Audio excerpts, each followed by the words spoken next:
Hello hello, et c'est parti pour le 6e épisode de cette série Vivre simplement, où j'aborde un concept à la fois qui tourne autour du minimalisme ou de la simplicité ou de l'essentialisme que j'adore.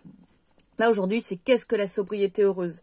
Donc la sobriété heureuse est un concept qui a été développé par Pierre Rabhi, un agriculteur et penseur français qui prône un mode de vie basé sur la simplicité, le respect de la nature et la réduction des besoins matériels pour trouver le bonheur. Contrairement à l'idée de sobriété comme privation, la sobriété heureuse est une approche positive et volontaire qui consiste à se libérer des excès de la société de consommation pour se recentrer sur ce qui est vraiment important, c'est-à-dire les relations humaines, la connexion avec la nature et les plaisirs simples de la vie. Les principes clés de la sobriété heureuse sont donc la réduction des besoins matériels, comme dans le minimalisme, adopter un mode de vie simple en se contentant de l'essentiel. La sobriété heureuse encourage à consommer moins, non pas par contrainte, mais par choix, afin de retrouver une vie plus authentique et moins dépendante des biens matériels. Autre point, la connexion avec la nature, donc c'est vivre en harmonie avec l'environnement et respecter ses ressources. La sobriété heureuse implique donc un mode de vie écologique où l'on minimise son empreinte carbone et s'engage dans des pratiques durables. Ensuite, un autre point, la valorisation des relations humaines. Accorder une importance primordiale aux relations et aux expériences humaines. La sobriété heureuse favorise le partage, l'entraide et le bien-être collectif plutôt que la compétition et l'accumulation de richesses.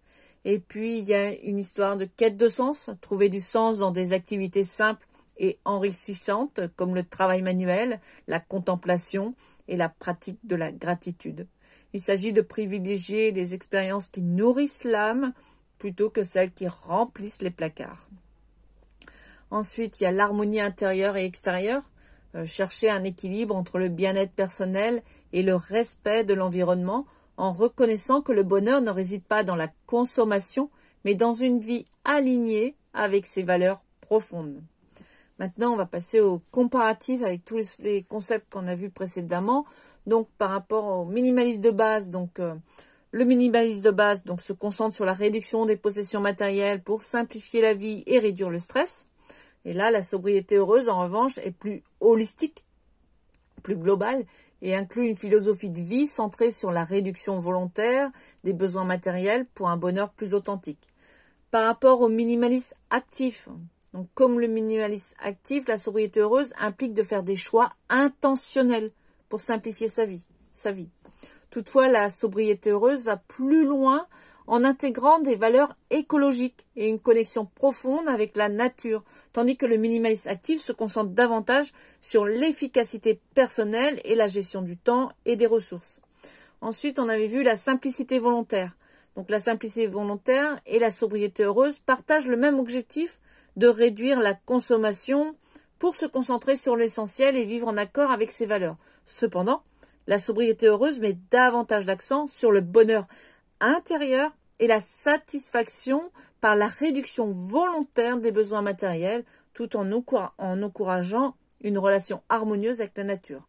Après, il y a eu la frugalité. La frugalité vise principalement à économiser de l'argent et à réduire les dépenses superflues. La sobriété heureuse partage ce désir de réduire la consommation, mais elle se distingue par sa focalisation sur le bien-être personnel et collectif et sur le respect de l'environnement, plutôt que seulement sur l'économie financière. Et puis, il y avait l'essentialisme.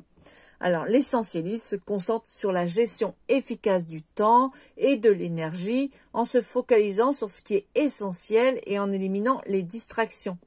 La sobriété heureuse, tout en partageant cette quête de simplification, met davantage l'accent sur la réduction des besoins matériels et la recherche de bonheur à travers une vie simple et connectée à la nature.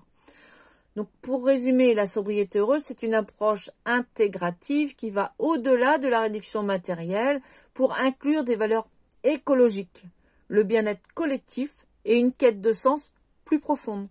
Contrairement aux autres concepts qui se concentrent souvent sur des aspects spécifiques de la vie, la sobriété heureuse cherche à harmoniser le bien-être intérieur avec le respect de la nature et des autres.